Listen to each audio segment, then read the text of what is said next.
হজরত মুহাম্মদ সাল্লাল্লাহু আলাইহি ওয়াসাল্লাম পৃথিবীর সর্বশ্রেষ্ঠ মানুষ, মানবতার মুক্তির দূত, যার জীবন হল সবার জন্য এক পূর্ণাঙ্গ আদর্শ। আজ চলুন সংক্ষেপে জেনে নেই আমাদের প্রিয় নবীজির জীবন কথা। তিনি জন্মগ্রহণ করেন ৫৭০ খ্রিস্টাব্দে আমুল ফিল বছরে। জন্মের আগেই পিতা ইন্তেকাল করেন, আর ৬ বছর বয়সে মা আমিনাও চলে যান পরপারে। এতিম নবী বড় হন দাদা ও পরে চাচা আবু তালিবের স্নেহে। শৈশব থেকেই তিনি ছিলেন সৎ, সত্যবাদী ও বিশ্বস্ত। এজন্য মানুষ তাকে ডাকত আল আমিন। যৌবনে তিনি ব্যবসা বাণিজ্যে অংশ নেন। সততা ও চরিত্রের গুণে ধনী নারী খাতিজারা তাকে বিয়ে করেন।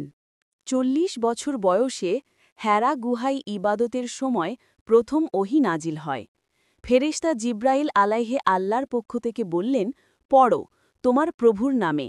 সেদিন থেকে তিনি আল্লাহর রাসূল ও শেষ নবী হিসেবে ঘোষণা লাভ করেন।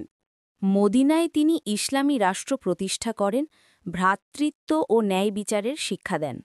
বদর, উহুদ, খন্দকের মতো যুদ্ধে অংশ নিয়ে ইসলামকে রক্ষা করেন। হিজরতের ১০ম বৎসরে তিনি বিদায় হাজ পালন করেন। সেখানে তিনি মানবাধিকার, নারী পুরুষের মর্যাদা, সমতা, ন্যায় বিচার ও আল্লাহর আনুগত্যের শিক্ষা দেন। ৬৫ বছর বয়সে ১১ হিজরি অর্থাৎ ৬৩২ খ্রিস্টাব্দে নবী মদিনায় ইন্তেকাল করেন। তার মসজিদেই তার রওজা শরীফ অবস্থিত।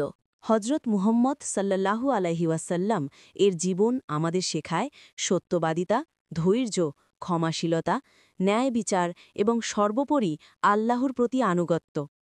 তার জীবন অনুসরণ করাই হল আমাদের প্রকৃত সফলতা।